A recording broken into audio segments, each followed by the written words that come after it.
Bonjour et bienvenue dans cette vidéo. Aujourd'hui, je vais te parler de quelque chose qui peut te faire gagner du temps en tant qu'entrepreneur. Parce que souvent, quand tu entreprends, surtout pour ta première entreprise, il y a plein de gens qui vont te donner des conseils. Ils vont te dire, tiens, tu ferais bien de faire ça, tu ferais bien de faire ça, tu devrais éviter de faire ça, tu devrais mieux le faire comme ça, etc., etc. Alors, il y a plusieurs points à prendre en compte quand quelqu'un te donne un conseil. Déjà, premier point, est-ce que cette personne a déjà créé une entreprise et a réussi à la faire fonctionner? Sinon, alors tu écoutes, tu prends en compte, mais tu prends aussi en compte que c'est peut-être complètement à côté de la plaque ce qu'il te dit. Parce que l'entrepreneuriat est contre-intuitif.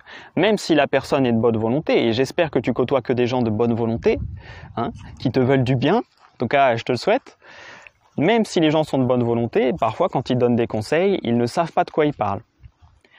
Tu n'irais jamais demander à quelqu'un qui n'a jamais fait de foot comment taper dans un ballon. Bon, il va te dire, tu prends ton pied, tu touches la balle. Mais à part ça, il ne pourra pas t'aider plus que ça. Et ben dans l'entrepreneuriat, c'est pareil. Les gens qui donnent leur avis sans qu'on ait demandé leur avis, si c'est quelqu'un que tu aimes bien, l'envoie pas chier, tu vois ce que je veux dire. À un moment donné, il faut être sympa aussi avec les gens. Mais cependant, prends en compte que peut-être il se trompe. Par contre, peut-être il a raison. Donc si tu veux pas te prendre la tête, tu avances, tu fais ce que tu avais prévu et en fait les actions et les résultats de tes actions vont te donner ce qu'il faut continuer à faire ou ce qu'il faut arrêter de faire. Donc voilà, c'était juste un petit point pour te dire, ne laisse pas les gens t'influencer quand cette influence n'est pas forcément bonne. Voilà. Il y a être gentil, être sympa et il y a être un peu con. Tu vois, on l'a tous été plus ou moins. Mais il faut l'être le moins longtemps possible si on veut gagner du temps et avancer dans ses boîtes ou dans sa boîte.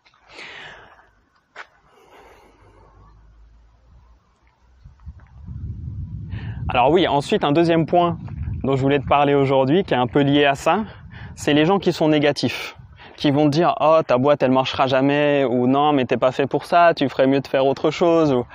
Alors, il y a plusieurs raisons pour quelqu'un d'être négatif. Soit c'est quelqu'un qui a un intérêt à ce que ta boîte ne fonctionne pas, par exemple un concurrent ou quelqu'un qui apprécie plus un concurrent qu'il connaît que toi. Bon, ça, si tu le sais pas, tu peux te faire avoir aussi. Il faut faire attention à ça. Bon, faut éviter de devenir parano non plus, tu vois. C'est loin d'être le but, mais bon, malheureusement, ça arrive. Ensuite, il y a les gens qui juste, ils sont pessimistes, ils sont négatifs. La question que je te pose, c'est... Si quelqu'un vient devant ta porte avec des sacs poubelles et qui te dit « Tiens, je rentre, je vais étaler mes poubelles dans ton salon » et il essaie de rentrer pour étaler ses poubelles, ses détritus dans ton salon, est-ce que tu le laisserais faire? La réponse est non. Enfin, j'ai jamais vu quelqu'un qui m'a dit oui en tout cas. D'accord? Après, tu fais ce que tu veux. Mais normalement, on refuse que quelqu'un étale ses poubelles chez soi. Eh bien, on devrait refuser également de la même façon que quelqu'un nous mette du négatif dans la tête parce que c'est ses poubelles à lui, c'est son négatif à lui. Nous, ça nous sert à rien. Quand quelqu'un te critique, dis-toi, est-ce que la critique, elle est constructive? Est-ce qu'elle permet d'avancer ou pas? Si elle permet pas d'avancer et que c'est juste de la critique, qu'elle soit négative ou positive d'ailleurs, si c'est positif, prends l'énergie si tu veux. Mais je veux dire, garde en tête que c'est pas constructif. Et ça va t'aider à avancer et ça va éviter de traîner des poids qui ne devraient pas être tes poids à toi. Bon, j'espère que cette vidéo t'a aidé ou qu'elle t'aidera un jour. Si vous avez des questions ou des exemples de ce que vous avez pu vivre sur ces points-là, n'hésitez pas à en parler en commentaire. Ça peut peut-être aider d'autres personnes à se rendre compte et à peut-être trouver des solutions sur comment réagir par exemple. En tout cas, prenez soin de vous et je vous dis à très vite dans une prochaine vidéo. Ciao, ciao!